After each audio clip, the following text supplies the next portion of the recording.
karunia, biarlah kasih karunia Tuhan sudah senantiasa menyertai kita. Saudara, terima kasih kepada pujian yang sudah mengantarkan kita, menyiapkan hati kita, sudah merenungkan firman Tuhan. Saudara, hari ini kita memasuki akan Advent minggu yang pertama. Oleh sebab itu saya mengajak untuk kita merenungkan satu tema tentang Yesus siapakah dia melalui surat Kolose. Saudara, kita akan buka Kolose pasal yang pertama ayat 15 sampai dengan 23. Saya mengajak yang pria membaca bersama dengan saya ayat ganjil. Kemudian yang wanita ayat genap, dan nanti pada ayat yang terakhir 23 kita membaca bersama-sama. Kolose pasal yang pertama ayat 15. Dialah gambar Allah yang tidak kelihatan, yang sulung, lebih utama dari segala yang diciptakan. Ayat 16 yang wanita.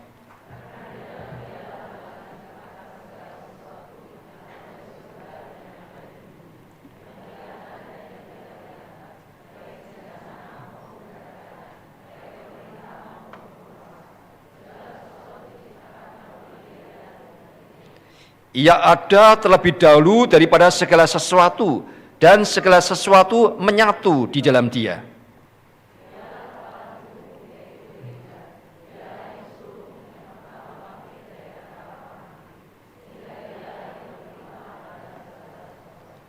Karena seluruh kepenuhan Allah berkenan tinggal di dalam Dia.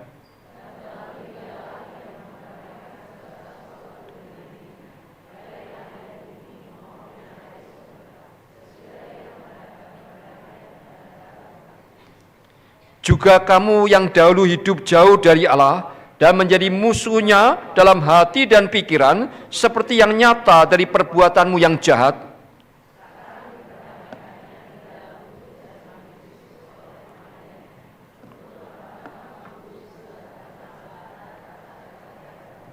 Bersama-sama, saudara. Sebab itu kamu harus bertekun dalam iman, tetap teguh dan tidak berguncang, dan jangan mau digeser dari pengharapan Injil yang telah kamu dengar dan yang telah dikabarkan di seluruh alam di bawah langit, yang aku ini Paulus telah menjadi pelayannya. Mari kita masuk dalam doa. Ya Tuhan, memasuki Advent minggu yang pertama ini, kami rindu untuk semakin mengenal Tuhan, mengenal akan Yesus Kristus. Karena itulah hidup yang kekal. Hidup yang kekal adalah mengenal Allah dan mengenal Yesus Kristus yang sudah Engkau utus, Engkau bangkitkan, ya Tuhan. Oleh sebab itu berfirmanlah kepada kami siap mendengar. Pakai hamba-Mu yang penuh dengan segala kelemahan, kekurangan, untuk menyampaikan isi hati Tuhan bagi kami semuanya. Terima kasih Bapa, demi nama Yesus Kristus kami berdoa. Amin. Saudara, siapakah Yesus Kristus itu, saudara? Seberapa besarkah Dia, saudara? Seberapa pentingkah Dia? Jaroslav Pelikan, saudara, dalam bukunya Jesus Through the Centuries menulis, tidak peduli apa yang dipikirkan atau diyakini orang tentang pribadi Dia, Yesus dari Nazaret adalah pribadi yang paling dominan dalam sejarah Barat selama lebih daripada 20 abad, saudara. Mau tidak mau, percaya tidak percaya, orang harus mengakui keunggulan Yesus Kristus setidak-tidaknya dalam 4 hal yang besar, saudara. Apa itu? Yang pertama, Yesus adalah pusat dari seluruh ciptaan, saudara. Dikatakan dalam surat Kolose ayat 15 sampai ayat 16 dari pasal pertama, Dialah, yaitu Kristus, lebih utama dari segala yang diciptakan, karena di dalam Dialah telah diciptakan segala sesuatu. Jadi Paulus mengatakan di dalam surat Kolose, Yesuslah pusat dari segala ciptaan. Bukan hanya Rasul Paulus, tetapi Rasul Yohanes di dalam Yohanes 1 ayat 3 mengatakan segala sesuatu dijadikan melalui Dia, dan tanpa Dia tidak ada sesuatu pun yang telah jadi dari segala yang telah dijadikan. Itu Rasul Yohanes. Demikian pula bukan hanya Rasul Paulus ataupun Rasul Yohanes, penulis surat Ibrani pun mengatakan di dalam awal-awal suratnya, Ibrani 1 ayat 2b sampai dengan 3 mengatakan demikian, saudara, melalui Dia, yaitu Yesus Kristus, Allah telah menjadikan alam semesta. Dialah cahaya kemuliaan Allah dan gambar keberadaan Allah yang sesungguhnya, dan menopang segala yang ada dengan firman-Nya yang penuh kekuasaan. Saudara, Alkitab mengatakan dengan jelas, Yesus pusat dari seluruh ciptaan. Tidak ada pribadi lain, tidak ada manusia lain yang pernah sudah dikatakan pusat daripada segala ciptaan. Yesus adalah center dari seluruh alam semesta ini, saudara. Yang kedua, Apakah keunggulan keutamaan Kristus? Dikatakan Kristus adalah pusat daripada sejarah. Yesus bukan hanya pusat daripada segala ciptaan, tetapi Yesus adalah pusat daripada sejarah. Baik orang Kristen maupun bukan orang Kristen, baik orang percaya maupun bukan percaya, mereka menerima pembagian sejarah menjadi BC and AD. BC artinya before Christ, AD artinya Anno Domini, dari bahasa Latin yang artinya tahun Tuhan, yang menuju kepada kelahiran Tuhan Yesus. Jadi akte kelahiran setiap kita mencatat tanggal lahir berdasarkan apa? Berdasarkan perhitungan tahun kelahiran Tuhan Yesus. Setiap orang saudara yang lahir dalam dunia, jadi dicatat tahunnya berdasarkan kelahiran daripada Kristus. Kenapa? Karena Kristus adalah pusat daripada sejarah. Sejarah itu menuju kepada Kristus berawal, berlangsung dan menuju kepada Kristus. Kristus bukan hanya pusat daripada ciptaan, dia bukan hanya pusat daripada sejarah, tetapi Kristus adalah pusat daripada Alkitab, saudara. Setelah menyembuhkan secara ajaib seorang yang lumpuh di tepi kolam Bethesda, maka Yesus sendiri bersaksi, kitab-kitab suci itu memberi kesaksian tentang aku. Setelah bangkit, Yesus menampakkan diri kepada dua orang murid dalam perjalanan ke Emmaus. Lukas mencatat kejadian itu dalam Lukas pasal 24 ayat 27. Yesus berkata begini, Lukas mencatat begini, saudara.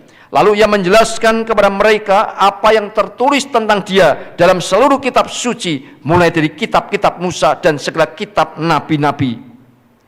Saudara, sejak daripada kitab Kejadian sampai kitab Wahyu, terus menerus dan secara konsisten Alkitab menyaksikan tentang Kristus, saudara.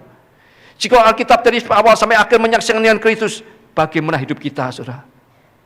Apakah hidup kita berani mengatakan, sejak saya membuka mata di pagi hari sampai saya menutup mata untuk tidur istirahat pada malam hari, berapa banyak engkau sudah menyaksikan Kristus dalam kehidupanmu, saudara?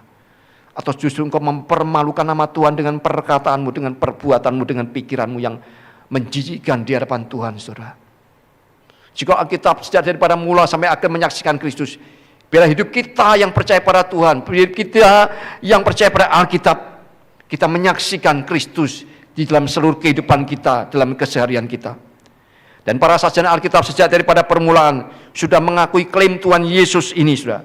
Sebagai contoh, Jerome adalah bapak gereja yang terbesar di abad keempat dan abad kelima. Bahkan dengan penuh keyakinan mengatakan tidak mengenal kitab suci sama dengan tidak mengenal Kristus. Kalau saudara tidak membaca kitab suci, tidak merenungkan kitab suci, maka Jerome mengatakan sama juga saudara tidak mengenal Yesus Kristus, saudara. Saudara Martin Luther, tokoh reformator, saudara Kristen abad yang ke-16, di dalam bukunya Tafsiran Roma, Lectures on Romans, saudara, dia menjelaskan bahwa keseluruhan kitab suci berkenaan hanya dengan Kristus di seluruh bagiannya. Kenapa? Karena Kristus adalah pusat daripada Alkitab. Yang keempat, Yesus bukannya pusat daripada seluruh ciptaan. Yesus bukannya pusat daripada sejarah.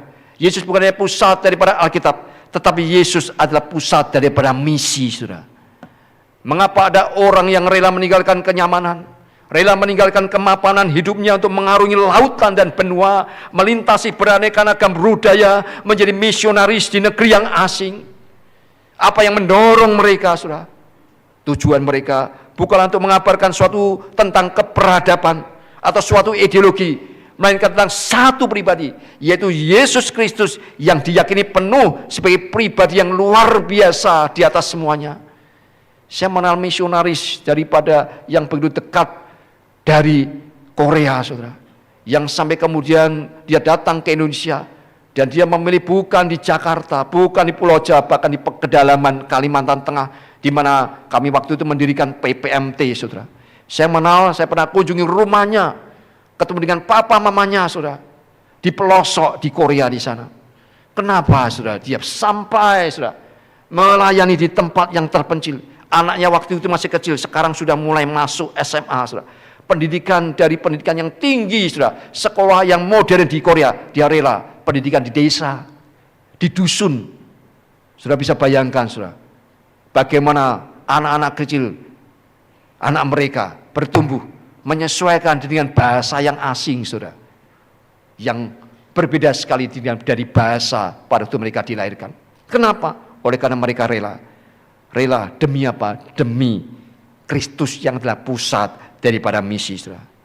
Saudara, begitu pula, saudara, keutamaan dan keunggulan Kristus Keunggulan Kristus di atas semua itu. Itu adalah tema utama dari surat Kolose, saudara.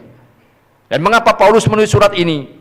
Karena sudah ada pergeseran orientasi hidup jemaat Kolose yang mulanya mengutamakan Kristus, sekarang karena pengaruh semangat zaman, pelan-pelan mulai beralih kepada yang lain. Sudah mungkin kita dulu waktu percaya Tuhan, kita sungguh-sungguh berpusat pada Kristus, kita rindu untuk membacakan Alkitab untuk lebih mengenal siapakah Yesus Kristus. Tetapi karena pengaruh lingkungan, pengaruh semangat zaman, saudara, maka pelan-pelan Yesus tidak lagi menjadi yang utama dalam kehidupan kita. Saudara, mengapa bisa demikian, saudara? Begitu banyak Natal mengingatkan kita, Yesus adalah pusat daripada segalanya. Christmas itu Christ. Christmas tanpa Christ itu bukanlah Natal, saudara. Hanya sekedar perayaan. Berapa banyak sudah kita melihat, saudara, pada masa-masa menjelang ini, dekorasi-dekorasi Natal bukannya di gereja, di bank-bank, di mal-mal, di pusat-pusat perbelanjaan. Sudah lihat, tidak lagi digantikan Christ-nya, tidak ada Christmas, yang ada season greeting, saudara. No Christ, no Christmas. Dan betapa banyak orang yang tidak lagi menyaksikan tangan Kristus, tetapi menyaksikan yang no Christ itu. Berapa banyak orang pada saat-saat menjelang Natal lebih memakai aksesoris yang tidak menunjukkan kepada Kristus. Tetapi lebih apa? Lebih memberitakan tentang Santa Claus, tentang Sinterklaas, dengan bangganya memakai aksesoris Sinterklaas, Santa Claus. Tidak ada dalam Alkitab, saudara. Itu ada semangat zaman, spirit zaman yang mencoba mengkomersialisasi akan Natal, yang mencoba untuk menjual nama Yesus, saudara. Karena semakin banyak Natal dirayakan, maka semakin banyak pemasukan ketika memakai simbol-simbol yang tidak ada Kristus itu, saudara. Saudara, jemaat Kolose, mereka mulai bergeser, tidak lagi mengutamakan Kristus. Maka Paulus menuliskan surat ini untuk membawa mereka kembali kepada arti yang sesungguhnya sebagai pengikut Kristus. Surat Kolose ini ditulis dan dikirim bersama dengan surat Efesus, saudara. Sehingga banyak hal yang sejajar di antara kedua surat ini. Namun meskipun sejajar, ada perbedaan utama isinya. Surat Efesus itu menekankan pada tubuh Kristus, yaitu jemaat, yaitu gereja. Kalau kita ingin mengetahui tentang tubuh Kristus, yaitu gereja, maka kita baca surat Efesus. Tetapi kalau kita ingin mengenal akan siapakah Yesus Kristus, maka surat Kolose itu berbicara tentang kepala tubuh, yaitu Yesus Kristus. Jemaat Kolose, saudara, memang bukan jemaat yang didirikan oleh Rasul Paulus. Bahkan Paulus tidak pernah, saudara, mengunjungi kota Kolose. Bahkan kota itu tidak pernah disinggung di dalam kitab Kisah Para Rasul yang menulis perjalanan Paulus pertama, kedua, ketiga, tidak ada disebut kata kota Kolose itu. Ya karena memang tidak pernah dikunjungi oleh Paulus. Tetapi Paulus mendengar tentang iman mereka ini, saudara. Lalu pertanyaannya, kalau jemaat ini bukan Paulus yang mendirikan, dari mana asal mula jemaat ini? Saudara, sebenarnya jemaat ini adalah hasil secara tidak langsung dari pelayanan Rasul Paulus selama 3 tahun di Efesus. Kesaksian jemaat Efesus begitu efektif sekali sampai melampaui batas-batas wilayah.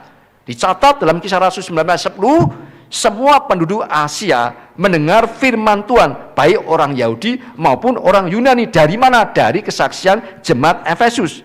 Dan itu termasuk orang-orang di Kolose, saudara. Saudara, kalau kita pernah mendengar nama Epafras dan Filemon, mereka berdua ini berasal daripada Kolose dan menjadi percaya melalui pelayanan Paulus di Efesus. Kemudian Epafras inilah yang menjadi salah satu pendiri jemaat di Kolose, karena kita mencatat dia sudah memberitakan Injil kepada sahabat-sahabatnya di sana. Waktu dia menerima Kristus, saudara, di dalam jemaat Efesus, maka dia kembali ke kotanya dan dia tidak bisa menutup mulutnya untuk tidak memberitakan tentang Kristus, saudara. Dan mengenai Filemon, Alkitab mencatat dia mengadakan kebaktian di rumahnya. Dan istri Filemon adalah Afia yang anak laki-lakinya bernama Arkipus. Dan Arkipus inilah yang menjadi gembala jemaat di Kolose, saudara. Dan tampaknya, saudara, ada persoalan, ada krisis yang melanda jemaat dan hampir menghancurkan pelayanan di jemaat Kolose. Kenapa? Karena di Kolose itu berkembang beberapa ajaran baru yang sedang ngetren saat itu, yang menimbulkan masalah serius. Salah satunya adalah apa yang nanti dikenal sebagai ajaran Gnostik, saudara. Dan penganutnya bukan sembarangan. Mereka adalah orang-orang yang terpandang, orang-orang yang berpengaruh dalam jemaat, tetapi sayang, Mereka dipengaruhi oleh ajaran ini sehingga mereka mempengaruhi jemaat. Kenapa ajaran sesat? Ajaran sesat ini menjanjikan jemaat dapat mencapai kesempurnaan rohani dengan menjalani berbagai kewajiban dan pengetahuan atau gnostik tanpa Yesus Kristus, saudara. Ya, saudara. Maka mereka mengajarkan hal yang salah, yaitu mereka mengatakan materi itu jahat, tubuh itu jahat, dan Allah yang kudus tidak dapat berhubungan dengan alam materi yang jahat. Sehingga apa? Sehingga perlu ada jembatan dari Allah kepada ciptaannya. Jembatan itu adalah pengetahuan atau istilah mereka gnostik, saudara. Ya, kita bisa melihat bagaimana ajaran sesat seperti ini menggerogoti iman Kristen yang sejati, saudara. Sepanjang zaman sejarah gereja sampai pada zaman kita pun ada banyak ajaran-ajaran sesat yang memakai kedok Kristen, yang memakai Alkitab yang sama, ada tambahan-tambahan lain yang mencoba menyesatkan akan jemaat Tuhan yang tidak teguh imannya, saudara. Dan kalau sudah dicengkeram, ada kuasa kegelapan yang mencengkeram dia, itu akan sulit sekali, saudara, untuk bisa dilepaskan. Butuh perjuangan, butuh anugerah Tuhan, saudara. Maka hati-hati, saudara, jangan belajar Alkitab di luar daripada gereja yang resmi, saudara. Karena kita tidak tahu dari mana otoritasnya, dari mana kebenarannya, saudara. Tetapi belajarlah bersama-sama di gereja yang sudah teruji oleh zaman demi zaman, saudara. Jadi kita melihat bagaimana ajaran sesat ini kemudian menggerogoti iman Kristen yang sejati. Yang pertama, ajaran sesat itu jelas-jelas menyerang pribadi dan karya Kristus yang tuntas di atas kayu salib. Bagi mereka Yesus adalah salah satu dari sekian banyak jembatan menuju Allah. Yesus bukan lagi yang terutama. Sesungguhnya, saudara, kalau kita percaya Yesus Kristus, kita tidak perlu lagi makhluk-makhluk pengantara atau apapun yang mengantara kita dengan surga. Kita tidak perlu pengantara santa atau santo untuk mengantar doa-doa kita sampai ke surga. Kita tidak perlu berdoa dalam nama santa ini atau santo ini, atau dalam nama Bunda Maria. Karena satu-satunya pengantara adalah Yesus Kristus, saudara. Yang kedua, karya Kristus yang final di atas kayu salib telah menyelesaikan masalah dosa-dosa kita dan melucuti kuasa-kuasa jahat. Yesus juga menggenapi tuntutan-tuntutan hukum Taurat. Hanya Yesus yang paling utama. Satu-satunya saudara saya butuhkan hanya Yesus, tidak ada yang lain, saudara. Yang ketiga, Alkitab mengajarkan alam materi itu tidak jahat, termasuk tubuh. Tubuh tidak jahat, tubuh saudara tidak jahat. Maka Alkitab mengatakan tubuh adalah bait Roh Kudus, harus kita jaga, harus kita pelihara. Nanti di final destination, di tujuan akhir kita akan bertubuh dengan tubuh kemuliaan. Kita bukan hidup hanya sebagai roh seperti malaikat, tetapi nanti di dalam kerajaan Allah, di dalam final destination, di dalam langit dan bumi yang baru, kita adalah punya roh dan bertubuh, tetapi tubuh kemuliaan. Jadi saudara, alam materi tidak jahat, termasuk tubuh. Setelah kejatuhan, memang setiap orang dilahirkan dalam tabiat berdosa dan ingin terus menarik dan memakai tubuhnya untuk hidup dalam dosa, saudara. Tetapi tubuh itu sendiri tidak jahat. Jika tubuh ini jahat, Yesus pasti dia akan berinkarnasi menjadi manusia yang bertubuh. Kalau alam materi ini jahat, Yesus akan menolak menghadiri pesta pernikahan atau menerima undangan makan. Nyata-nyatanya Yesus hadir. Yesus menikmati semuanya itu. Jadi alam materi dan tubuh tidak jahat, saudara. Saudara, apakah ancaman ini masih relevan bagi kita pada masa kini? Ya, masih sama berbahayanya. Kalau kita menjadikan Kristus dan ajaran Alkitab hanya salah satu dari sekian banyak kepercayaan, maka kita tidak lagi menempatkan Kristus lebih utama dalam segala sesuatu. Kalau kita banyak mengutip, saudara, kata-kata yang indah daripada kitab-kitab yang lain, tidak sadar padahal dia mengutip ayat-ayat yang sebetulnya dari manusia yang banyak kelemahannya, maka sebenarnya dia tidak mengabarkan akan kabar Injil Kristus Yesus. Kadang-kala saya menerima banyak WA, dan karena saya mempelajari banyak agama-agama, saya kadang-kadang sedih, ini orang Kristen tetapi yang dikutip dari kitab-kitab yang lain, saudara. Berapa banyak yang mengirimkan ayat-ayat Alkitab yang justru lebih luar biasa dari semua hikmat manusia, saudara. Tetapi begitu getolnya mengirimkan akan kata-kata yang sebenarnya kata-kata indah, saudara. Saudara, kitab-kitab di luar Alkitab memang kitab-kitab suci, isinya memang kalimat-kalimat yang indah, tetapi tidak real. Alkitab memang bukannya berisi kata-kata indah, banyak kejahatan-kejahatan. Kenapa?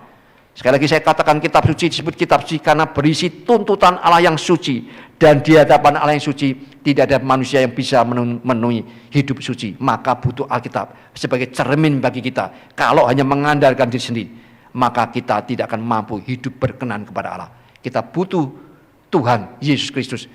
Dialah yang utama dalam kehidupan kita, saudara.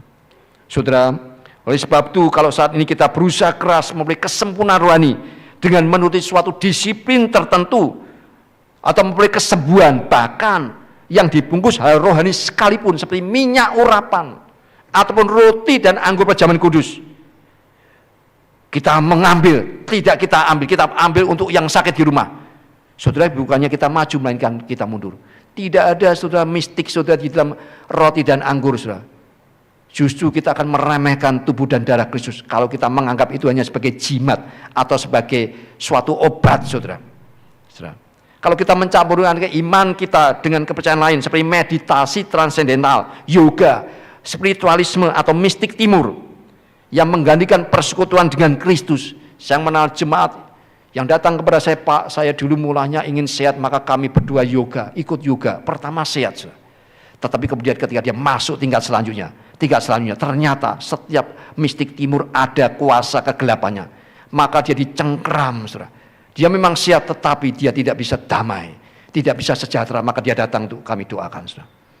Ingat, hal-hal itu ada satu kuasa di belakangnya. Untuk apa kita merisi dunia kalau kita kehilangan nyawa kita? Untuk apa kita memiliki kesehatan, toh akhirnya yang paling sehat pun akan mati. Tetapi jiwa kita dijual kepada setan, saudara. Manusia sehat apapun, suatu saat toh akan mati juga. Bisa mati mendadak karena penyakit, karena kecelakaan. Bisa turun organ-organ dalam tubuh kita oleh karena faktor usia, saudara. Berapa banyak manusia bisa hidup? 120 tahun mungkin, itu pun masih jarang. Tetapi setelah itu dia akan masuk dalam kekekalan yang terus berlangsung terus-menerus, saudara. Oleh sebab itu jangan gadaikan jiwamu hanya untuk hal yang sementara.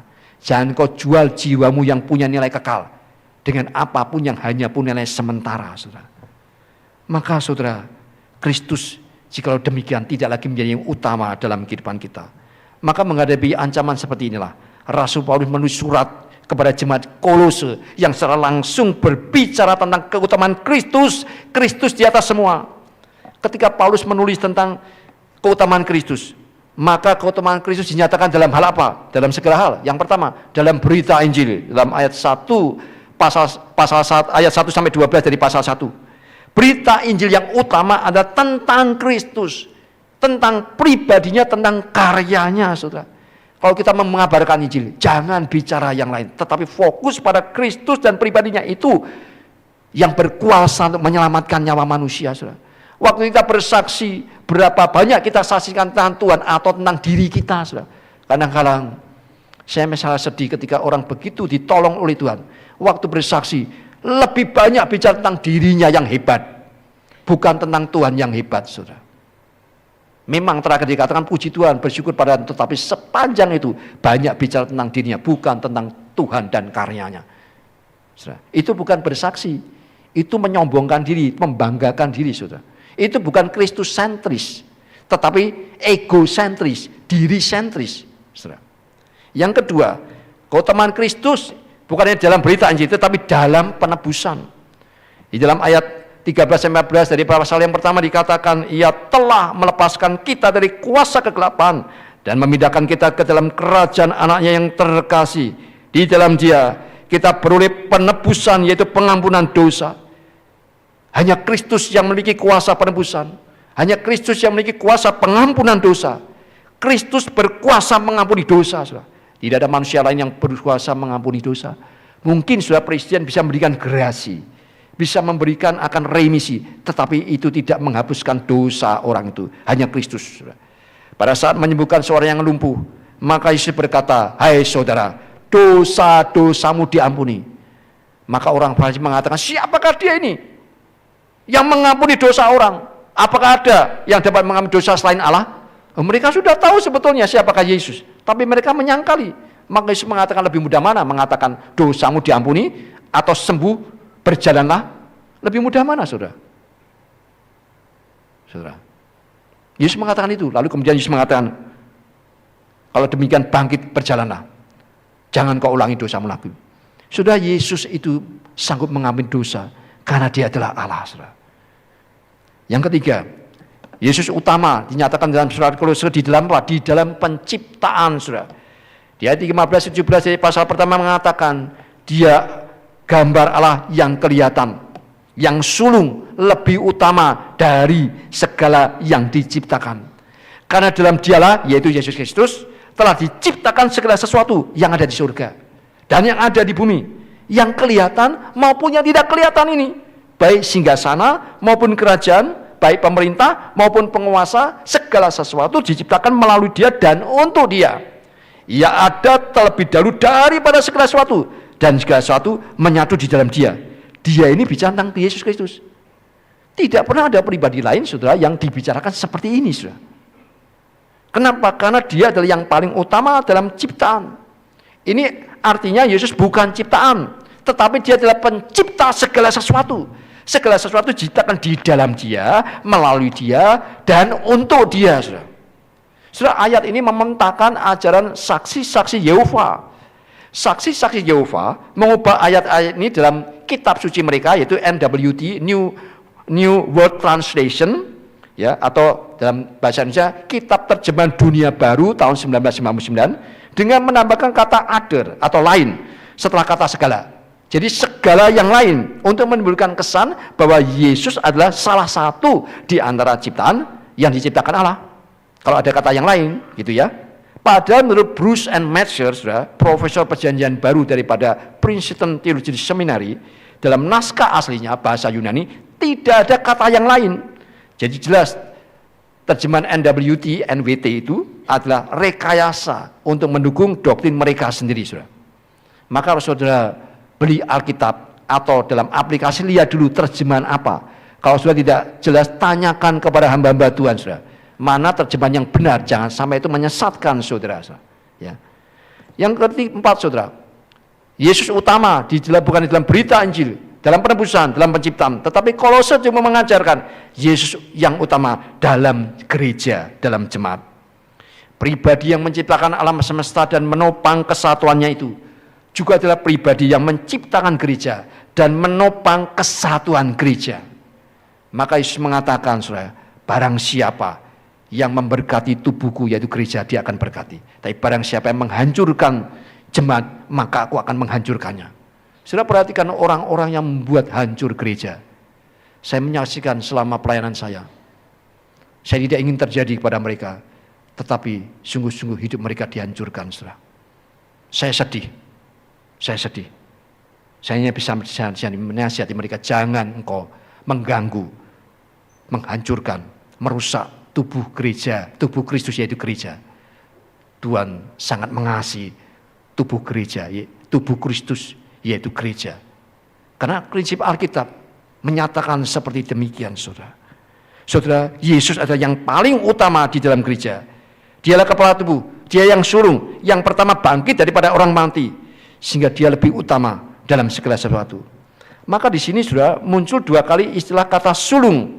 Ayat 15 tadi, dan di sini ayat yang ke-18. Yang pertama ayat 15 tadi mengatakan dialah yang sulung, lebih utama dari segala yang diciptakan. Ini ciptaan pertama saya. Kata sulung tidak menunjuk pada kronologis waktu, tetapi pada peran atau posisinya. Dalam konteks budaya surat Kolose ini ditulis, kata sulung itu bermakna apa? Kalau kita sulung-sulung, ya sulung. Tapi dalam konteks pada waktu itu, sulung itu adalah ahli waris utama yang punya hak sebagai pemilik. Sehingga anak sulung di dalam budaya Yahudi itu menjadi pemimpin dalam puaknya. Maka ketika mereka dalam zaman Musa mereka memberontak, itu adalah pemimpin, mereka anak-anak sulung, saudara. Saudara melihat kenapa penebusan peristiwa Passover, saudara, itu anak sulung daripada orang-orang Mesir dibunuh, tetapi saudara orang Israel tidak. Ini menunjukkan itu adalah ahli waris utama. Saudara bayangkan ketika orang Mesir waktu itu semuanya anak sulung mati, putra mahkota mati, semuanya, saudara. Itu ahli waris utama, pemimpin mereka mati semuanya.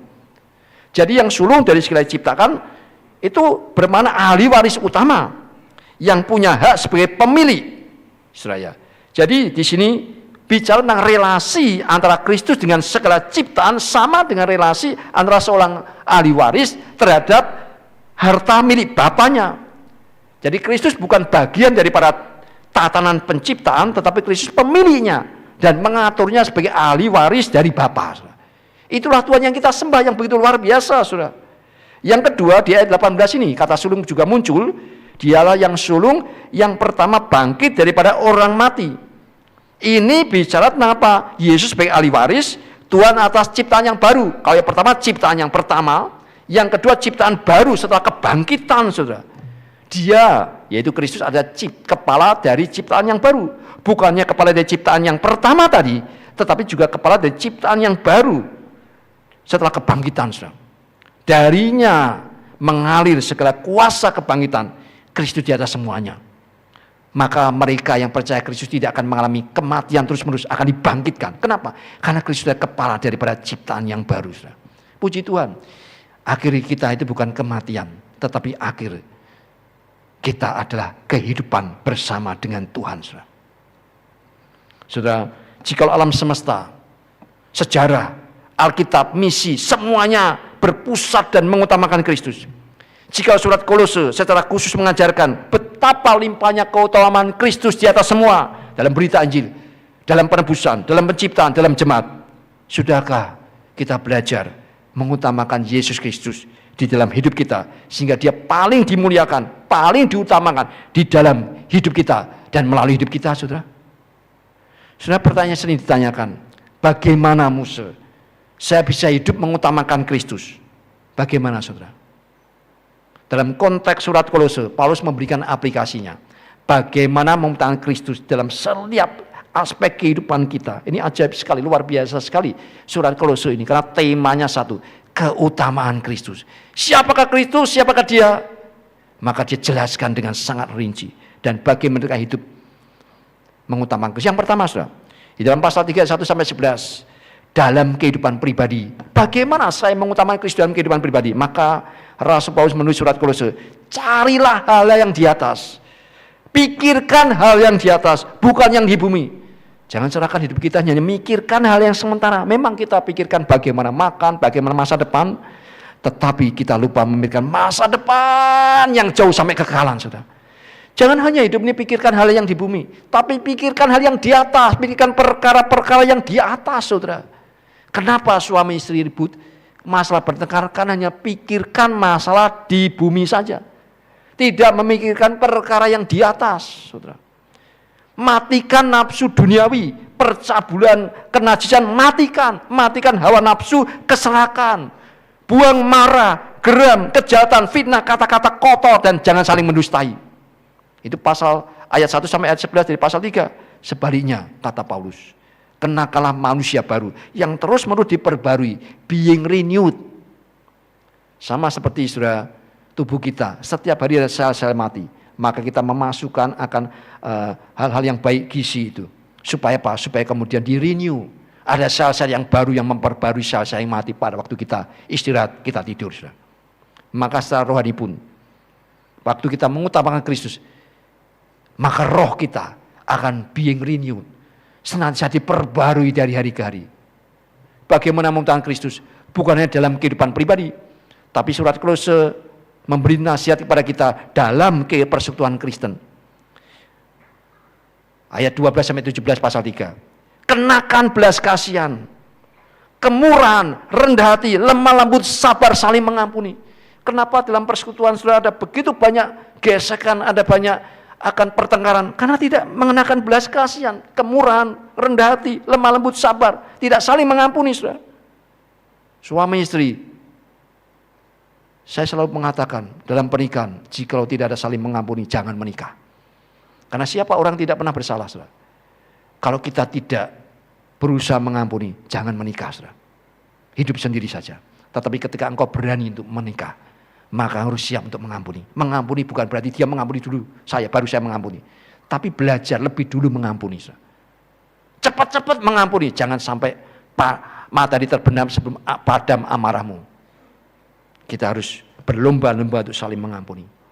Kenakanlah kasih. Intinya apa? Segala sesuatu yang kita lakukan dengan perkataan atau perbuatan, lakukanlah dalam nama Tuhan Yesus sambil mengucap syukur melalui Dia kepada Allah Bapa. Saudara, ini adalah satu hal yang menyaring kita. Kalau sudah ingin melakukan sesuatu, harus mengatakan apakah perkataan saya, tindakan saya ini memuliakan Allah, dan aku bisa melakukan ini sambil mengucap syukur. Kalau sudah bertengkar dengan istrimu, kau ingin berpisah dengan suamimu, katakan, apakah tindakan saya memuliakan Allah dan saya melakukan dengan mengucap syukur.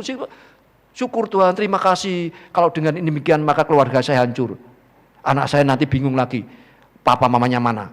Betul itu sudah bisa mengucap syukur dengan tindakan itu. Berarti sudah tidak mengutamakan Kristus. Jadi kalau saya ingin mengukur apakah perbuatan saudara perkataan dosa, saudara dosa tidak, maka lakukan semua itu dalam nama Tuhan Yesus sambil mengucap syukur melalui Dia kepada Allah Bapa. Ini hidup yang mengutamakan Kristus dalam persekutuan kita. Di dalam rumah tangga, saudara, bagaimana kita mengutamakan Kristus? Maka diatur, saudara, dalam pasal yang ketiga ayat 18 ayat 21. Diatur relasi antara anggota-anggota keluarga yang mengutamakan Kristus. Istri tunduk kepada suami, jangan tanduk suami. Ya, tidak dikatakan istri tandulah suamimu, bukan ya. Tapi istri tunduklah kepada suamimu, tetapi suami kasihlah istrimu. Masing-masing punya perintah. Tidak boleh saudara perintah itu kita berikan pada orang lain. Istri tidak boleh mengatakan, "Hei suami, ayo kasihlah saya." Karena Alkitab mengatakan suami kasih istri.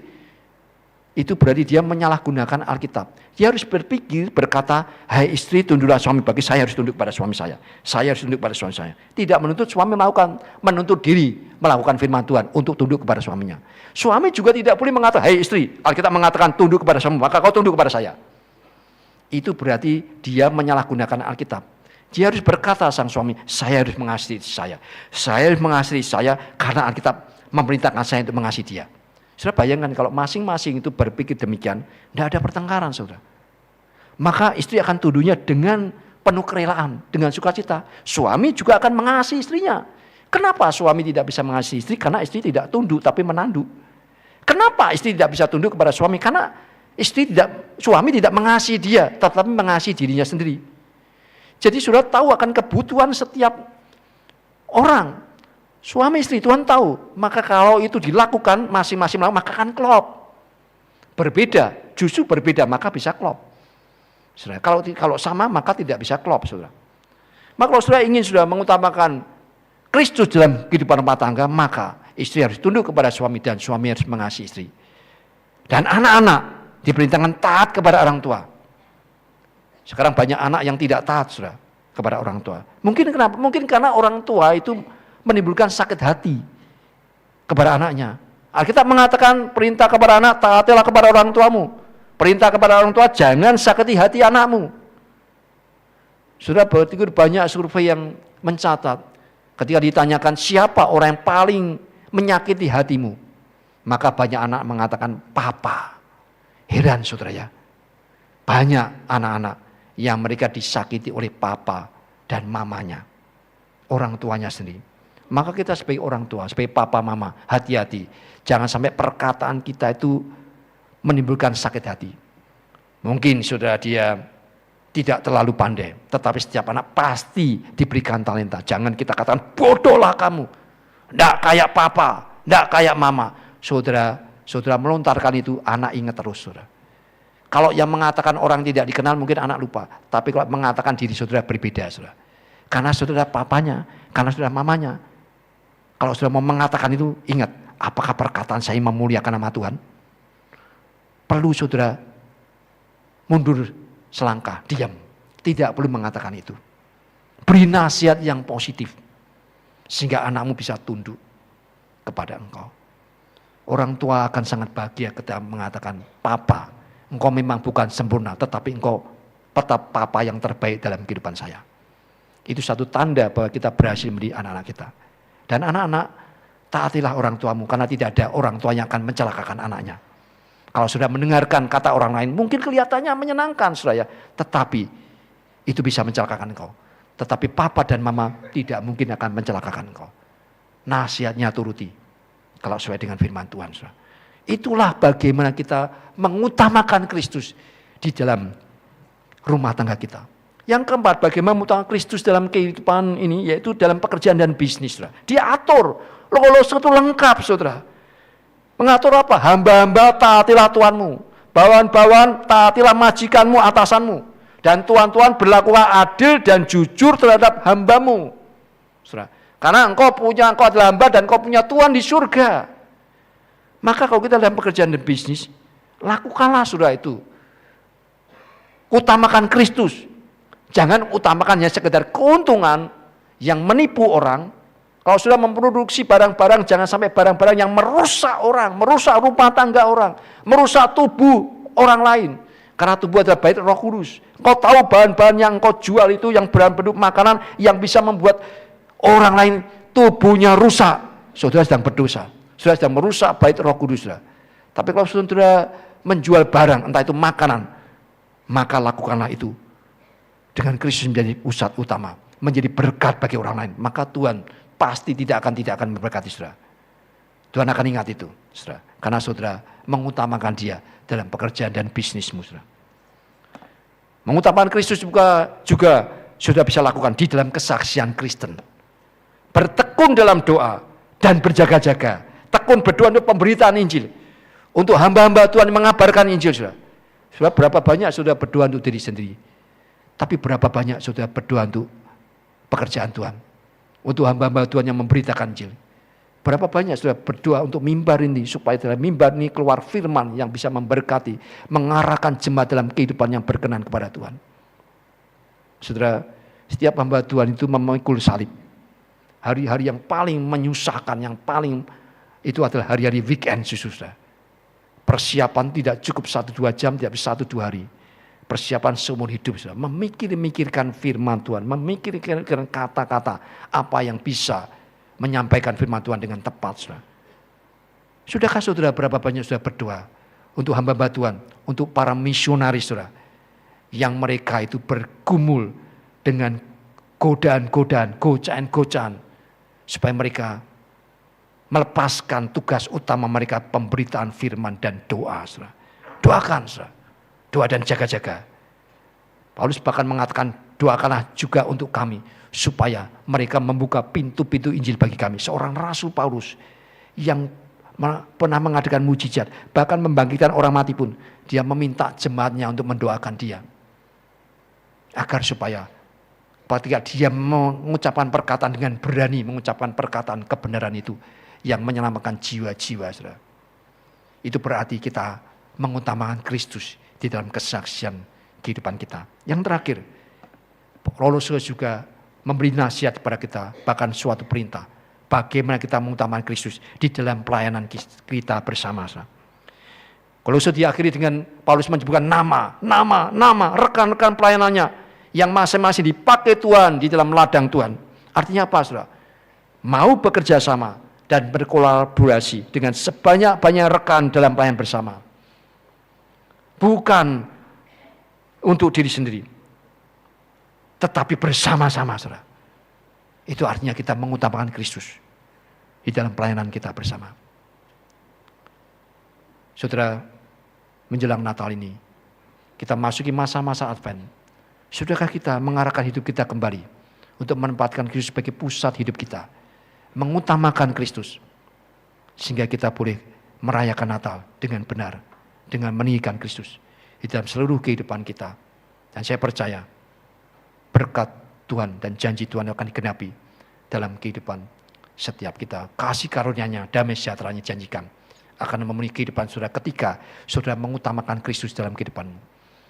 Tetapi kenapa kita tidak ada damai sejahtera? Yang ada keributan, pertengkaran dalam rumah tangga. Karena masing-masing tidak mengutamakan Kristus dalam kehidupannya. Mari saudara, utamakanlah Kristus dalam kehidupanmu. Maka Kristus akan menaruh engkau dalam hatinya, akan memberkati, akan segenap kehidupanmu. Mari kita tundukkan kepala kita, masuk di dalam doa. Tuhan, kami mengucap syukur atas anugerah-Mu, untuk firman-Mu dari surat Kolose yang begitu luar biasa. Kami boleh mengenal Yesus Kristus, Engkau yang utama di atas semuanya. Tuhan, tolong kami yang mengaku percaya kepada Tuhan, agar kami bisa mengutamakan Yesus Kristus dalam setiap aspek kehidupan kami. Sehingga kami boleh mengalami damai sejahtera-Mu, mengalami berkat-berkat Tuhan yang limpah. Dan kami tidak menyia-nyiakan hidup kami untuk hal-hal yang ada di bumi yang sementara.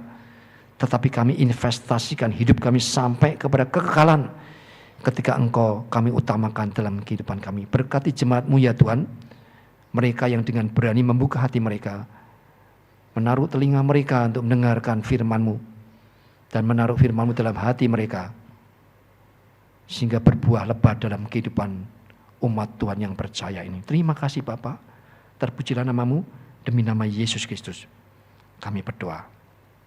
Amin.